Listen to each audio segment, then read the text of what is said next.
and become liable to life.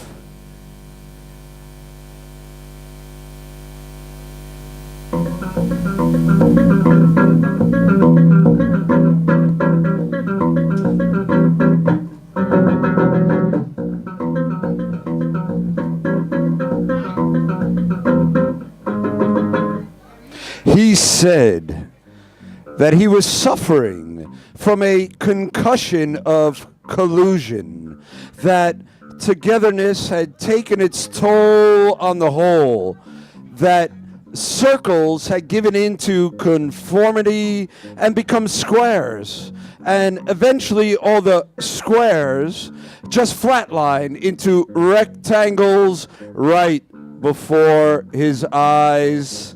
And that each night while brushing his teeth, the space between him and his reflection in the mirror froze like a sheet of ice.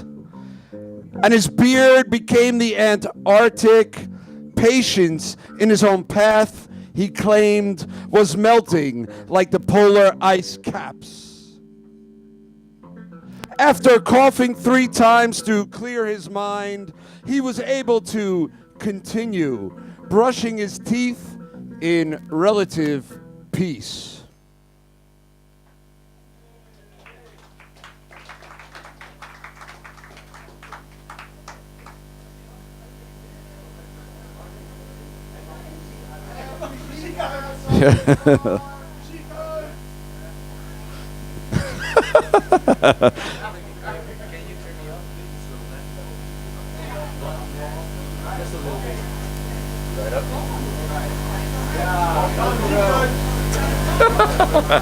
Wat een leuk begin.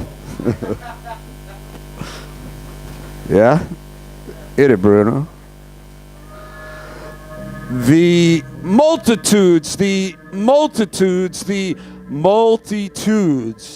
This is what was leading us all towards madness. Like forefingers of the hand bending back the last one just for fun.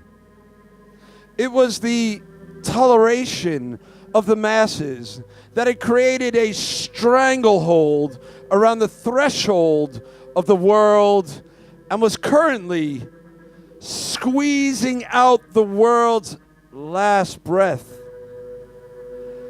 Even the intimate, inanimate safety buoy in the bay at the edge of the city had given in to gravity and sank. If we continue propelling the worst of the genetic cesspool into the population petri dish of human destiny, it will soon be obvious that the struggle for divinity has been nothing more than a disaster from the beginning on. He paused then for a dramatic effect. Since day one, life has been a death trap.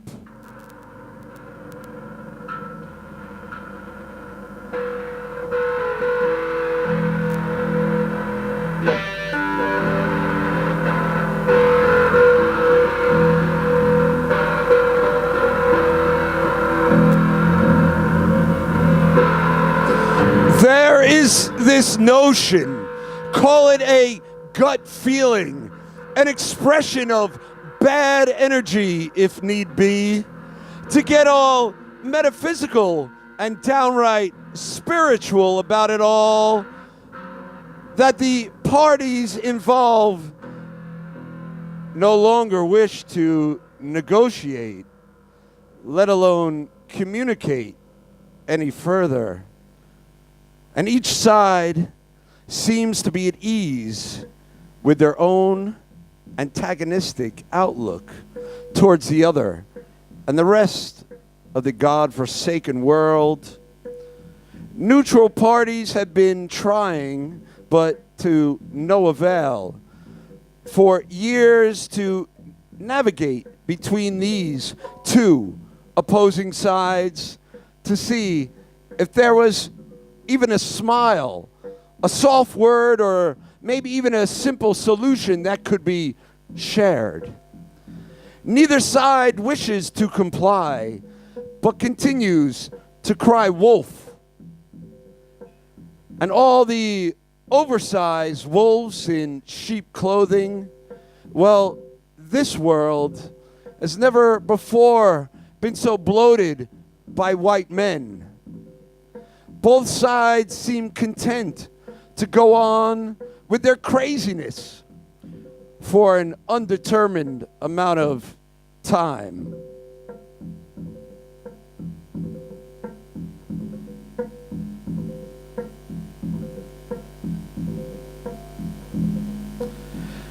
Diary Day 77.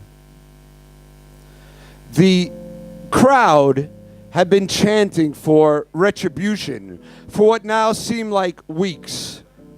And back in the days, I imagine that it was in reality only a few hours, maybe a day or two. But you know how these things go, and they go on and on and on. And once the vitriol starts flowing, it is hard to keep track of how much territory is actually burned. And as the fires burned, the rain stayed away, for there seemed to be little to no reaction at all from the heavens.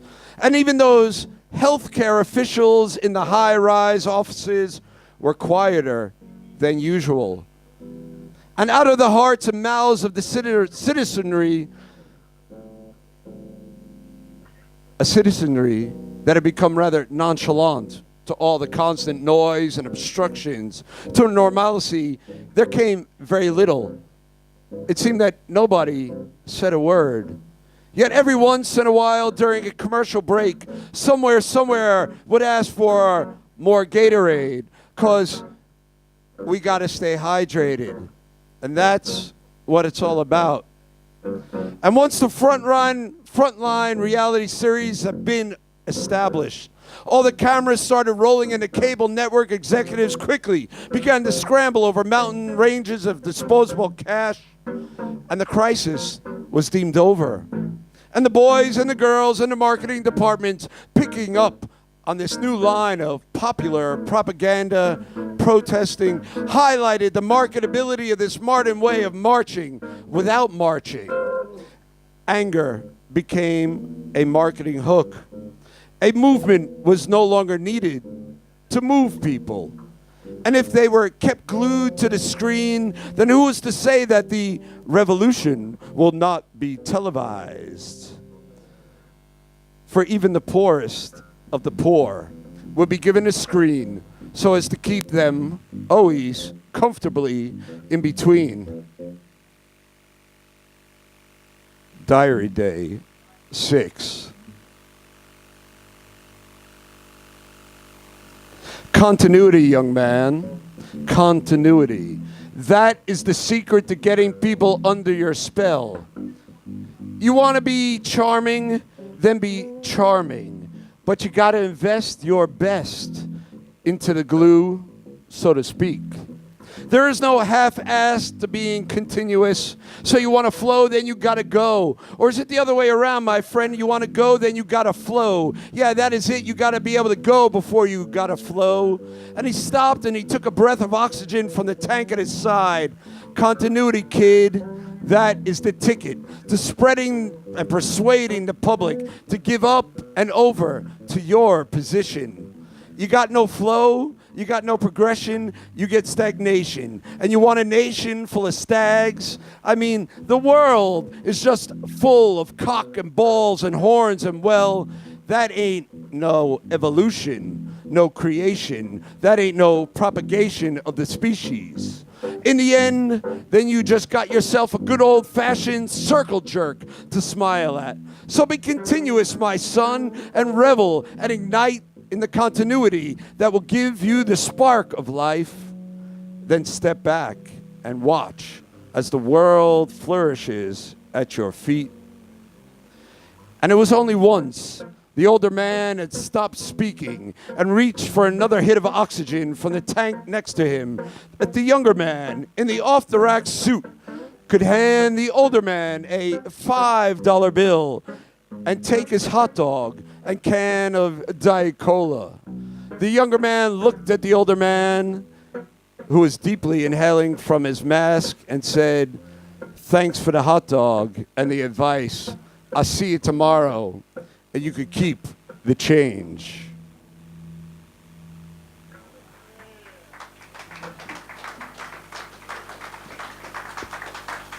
Thank you.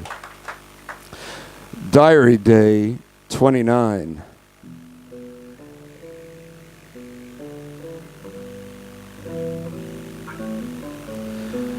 She finished her speech by saying, "Thank you. Thank you. Thank you all so very much." And it was at that moment that her veil of sincerity fell from her face like a herd of buffalo being driven off a cliff.